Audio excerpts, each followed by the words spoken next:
Amis de langue française, je vous salue dans le beau nom de Jésus-Christ. Alors retournons, si vous voulons bien, à ce mot patience que beaucoup de Français n'aiment pas beaucoup. Mais bon, des fois c'est nécessaire. La preuve, c'est ce que dit Ésaïe dans son chapitre 30, dans le chapitre 30 de sa lettre, et qui est la parole de Dieu dit au travers du prophète. Et voici ce qu'il est écrit dans ce chapitre 30.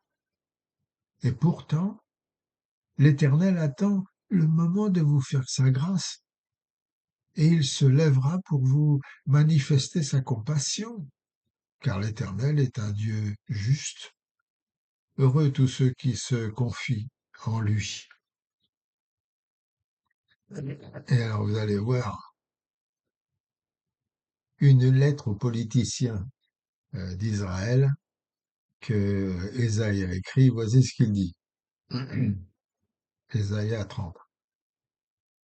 Malheur aux fils rebelles, déclare l'Éternel, qui forment des projets que je n'ai pas, auxquels je n'ai pas pris part, qui concluent des traités contre ma volonté pour ajouter ainsi un péché après un autre. Ils s'en vont en Égypte sans m'avoir consulté et se mettent en sécurité auprès du Pharaon et pour chercher un refuge à l'ombre de l'Égypte. Le refuge du Pharaon sera un sujet de honte. L'abri que vous cherchez à l'ombre de l'Égypte vous plongera dans une grande confusion. Oui, vos ministres sont déjà à Toshan, vos ambassadeurs parviennent à Hannes. Mais tous seront honteux à cause de ce peuple. Il ne leur sera d'aucune aide, d'aucun secours, d'aucune utilité. Mais il fera leur honte et leur fera perdre la face. C'est pas mal, hein? Tenez, dans notre chapitre 30 de la lettre d'Ésaïe, nous trouvons une merveilleuse illustration.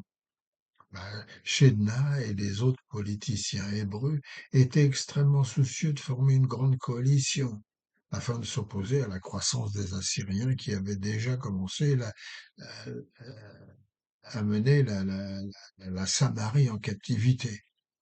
Au moment de la révélation d'Ésaïe dans sa lettre, les ambassadeurs traversaient déjà le désert entre Canaan et l'Égypte, transportant à dos des chameaux, de jolis vêtements, de beaux bijoux pour négocier une alliance avec Pharaon. Aussi, contre cette coalition, Ésaïe proteste. C'est là, écrit-il dans sa lettre aux dirigeants d'Israël, un déni de la protection de Dieu et un appui honteux à des alliances étrangères futiles. C'est une décision politique stupide vouée à l'échec, car l'aide de l'Égypte est totalement inutile, ajoute-t-il. Voilà pourquoi Ésaïe appelle son pays légèrement foutiste. Et puis, il ajoute au nom de Dieu, malheur aux enfants obstinés qui réalisent des projets qui ne sont pas les miens et forment une alliance, mais pas par mon esprit. Ésaïe se contentait pas de dénoncer le mal, il encourageait avec véhémence les Israélites à réfléchir, à revenir, se réveiller, se repentir, à croire et à abandonner l'Égypte et se fier simplement à Dieu vivant. Il ajouta que Dieu n'était pas indifférent à leurs besoins, mais attendait qu'ils abandonnent tous leurs efforts et le laissent les sauver à sa manière. Mes amis, peut-être êtes-vous comme un de ces chrétiens qui n'en finissent pas de porter sur leurs épaules des fardeaux d'égoïsme, d'orgueil, de vanité, de jalousie, de méchanceté, de sale caractère ou de convoitise. Et pour vous débarrasser de ce fardeau, vous avez tout essayé sous le soleil afin de gagner la paix, le vrai bonheur et le courage face à l'adversité.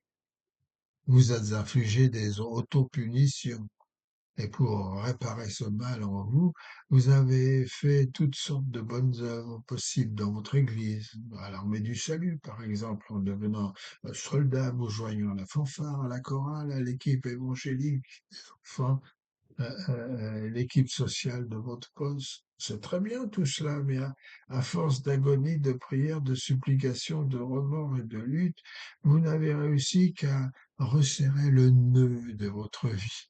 Et votre âme s'en est trouvée étouffée. Alors écoutez ce que le prophète Ésaïe vous dit. Arrêtez et sachez que Dieu peut vous sauver. Il a attendu tout ce temps pour vous sauver, mon frère, ma sœur. Alors, faites-lui confiance. Dès que vous arriverez à bout de vous-même, alors seulement il commencera à agir. Et sa grâce sera très sensible au cri de votre voix. Peut-être faites-vous partie de ces chrétiens qui cherchent la paix et le repos, tout en avançant et en reculant dans leur vie spirituelle. Comme un oiseau emprisonné dans une chambre qui s'obstinerait à voler éperdu çà et là, refusant de se laisser prendre par les mains qui aspirent à sa délivrance seulement pour le lancer en dehors de la fenêtre ouverte à l'air libre.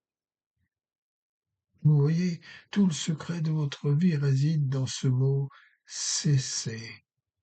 Une fois que vous entrez dans le repos de Dieu, vous cessez de vous préoccuper de vous-même comme un enfant dormant paisiblement sur l'oreiller, des des soins aimants de son Dieu.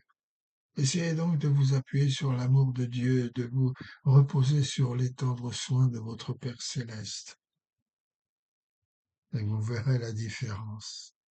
Il attend de le faire dès que vous lui permettrez. Alors peut-être faites-vous partie de ces chrétiens qui cherchent la délivrance du péché et une vie sainte.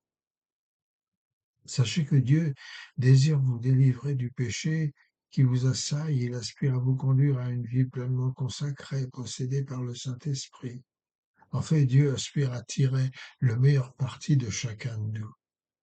Et son œuvre d'amour est en suspens jusqu'à ce que nos oscillations irrégulières, la fièvre agitée de notre vie sont maîtrisées. Alors,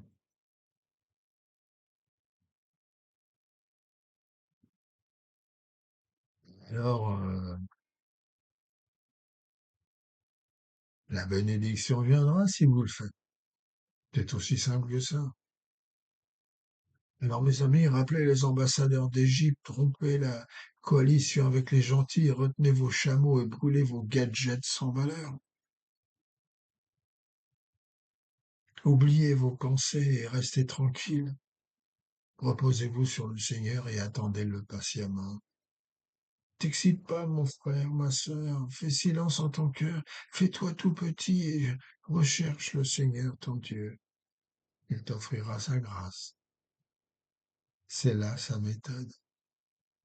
Respectez cette méthode et sa grâce coulera sur vous et en vous comme une rivière de joie, de bonté et d'amour. Allez, Dieu vous garde.